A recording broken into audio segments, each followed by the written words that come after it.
ہمارے اکابرین اچھی طرح جانتے تھے کہ جب تک مسلمان قرآن و سنت سے جڑے رہیں گے ان کے دلوں میں دین پر مر مٹنے کا جذبہ باقی رہے گا۔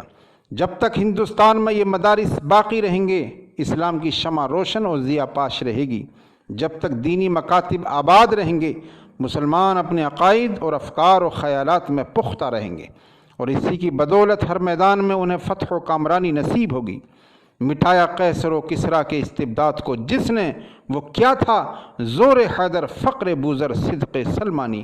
الحمدللہ ان بزرگوں کے لگائے ہوئے پودے آج طاقتور تناور درخت کی شکل اختیار کر چکے ہیں۔ ملک کے ہر کونے میں ان مدارس کے فیض کا دریا رواں ہے، اور یہ مدارس ہندوستان ہی نہیں بلکہ پوری دنیا کو اپنی ضیاء بار کرنوں سے منور کر رہے ہیں۔ اگرچہ بارہا فلک نے انہیں آنکھیں دکھائیں، گردش وقت نے جڑ سے اکھاڑ پھینکنے کی دھمکی دی، دشمنان اسلام نے ہر موڑ پر مخالفت کی، منکرین توحید نے دہشت گردی کا اڈا قرار دیا، مگر ان مدارس کے جانباز سپوتوں نے دنیا کے ہر چیلنج کا مقابلہ کیا۔ ان اداروں کے سرفروش جیالوں نے اپنی ایمانی فراست سے باطل کے ہر حربے کو ناکام بنایا، وقت کی تمام طوفانی آندھیوں کا سامنا کیا، اور ان مدارس کے تحفظ و بقا کی خاطر ہر طرح کی جانی و مالی قربانی پیش کی۔ انہوں نے اپنی جانیں تو گنوا دی مگر فکر و تہذیب کے ان گہواروں پر کوئی آنچ نہیں آنے دی۔ علم و ہنر کے ان سبزہ زاروں کو کبھی سوکھنے نہیں دیا، اپنے ایمان و یقین کے لہو سے ان مدرسوں کی آبیاری کی، اور دار و رسن پر چڑھنے کے بعد بھی انہی اداروں اور اسلامی قلعوں کا گیت گایا۔ علامہ اقبال نے کیا خوب ترجمانی کی ہے، نقش توحید کا ہر دل پہ بٹھایا ہم نے، زیر خنجر بھی یہ پیغام سنایا ہم نے۔ حضرات محترم، ان مدارس و مکاتب کی اہمیت و افادیت جتنی بیان کی جائے کم ہے۔ حقیقت یہ ہے کہ ان مدارس کی بدولت ہمیں ایمان نصیب ہوا، انہی اداروں سے ہمیں وحدانیت کا درس ملا، انہی مدارس کے طفیل اس ملک میں مسلمانوں کا تشخص اور امتیاز باقی ہے، انہی مدارس سے شرمندگان ساحل کو بحر بے قرار نصیب ہوا، انہی اداروں نے گمگشتہ راہ لوگوں کو کفر و دلالت کی عمیق کھائی سے نکال کر ہدایت و روشنی کے مرغزاروں میں لا کھڑا کیا، اور یہیں سے تشنگان معرفت کو علم و یقین کا آب حیات تقسیم ہوا۔ دنیا کے کسی بھی کونے میں آج جو اسلامی علم لہرا رہا ہے، ایمان و یقین کی شمع جل رہی ہے، علم و حکم کا دریا بہہ رہا ہے، وہ انہی مدارس کا احسان اور ان کی دین ہے۔ اس بزم جنوں کے دیوانے ہر راہ سے پہنچے یزداں تک، ہیں عام ہمارے افسانے دیوار چمن سے زنداں تک۔ سو بار سنوارا ہے ہم نے اس ملک کے گیسوئے برہم کو، یہ اہل جنوں بتلائیں گے کیا ہم نے دیا ہے عالم کو۔ سامعین گرامی قدر، آپ غور تو کیجئے، آج کسے دہشت گرد کہا جا رہا ہے؟ کن اداروں کو دہشت گردی کا اڈا قرار دیا جا رہا ہے؟ کن مراکز کو بنیاد پرستی کا طعنہ دیا جا رہا ہے؟ یہ مدارس، دین کے یہ قلعے، ان پر دہشت گردی کا الزام؟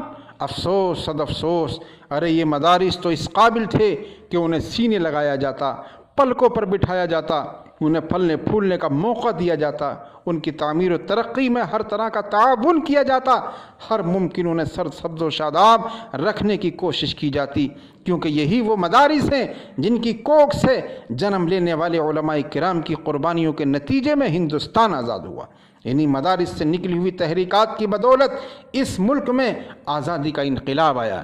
انہی مراکز کے جانباز سپاہیوں کی جد و جہد کے بعد باشندگان وطن نے سکون و راحت کا سانس لیا۔ انہی خانقاہوں میں اللہ اللہ کی صدائیں بلند کرنے والے بزرگوں کی دعاؤں کے طفیل انگریزوں سے نجات اور رہائی نصیب ہوئی۔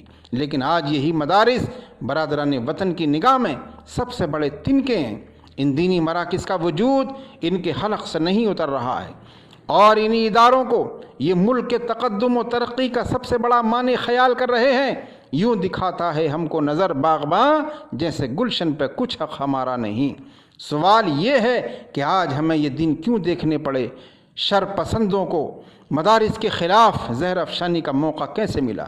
ان اداروں پر پابندی کا مطالبہ کرنے کی ان میں سکت کہاں سے آئی؟ مدارس کو غیر ملکی سرگرمیوں میں ملوث ٹھہرانے کی جرت کیوں کر ہوئی؟ اور ان مراکز دینیہ کو بنیاد پرستی کا طعنہ قرار دینے کی ہمت کیسے ہوئی؟ کیا اس میں ہمارا قصور نہیں ہے؟ کیا یہ ہماری بے توجہی کے سبب نہیں ہے؟ کیا مدارس سے ہماری بے التفاتی کا اس میں دخل نہیں ہے؟ کیا ان باطل تحریکات میں ہماری غفلت و لاپرواہی کار فرما نہیں ہے اور یقیناً ہے، اور اس طرح ہے کہ ان مدارس اسلامیہ کی اہمیت کو ہم سے زیادہ غیروں نے سمجھا ہے، مکاتب دینیہ کی افادیت کو مسلمانوں سے زیادہ غیروں نے محسوس کیا ہے، اور ان دینی اداروں کے فوائد ہم سے زیادہ غیروں پر عیاں ہیں۔ یہ اچھی طرح جانتے ہیں کہ انہی مدارس کے جیالوں نے انگریز جیسی ظالم و جابر قوم کو ہندوستان چھوڑنے پر مجبور کر دیا تھا۔ اگر آج بھی مدارس کے یہ سپوت اپنی صفوں میں اتحاد پیدا کر لیں، آپسی اختلافات کو بھلا کر ملت اسلامیہ کے مفاد کو اپنا نصب العین بنا لیں اور باہمی رنجش اور چپ قلش کو بالائے طاق رکھ کر احیاء دین پر اپنی تمام تر توجہات مرکوز کر لیں، تو جب اور جس وقت چاہیں یہ کامیاب ہو سکتے ہیں۔ آبرو باقی تیری ملت کی جمعیت سے تھی، جب یہ جمعیت گئی دنیا میں رسوا تو ہوا۔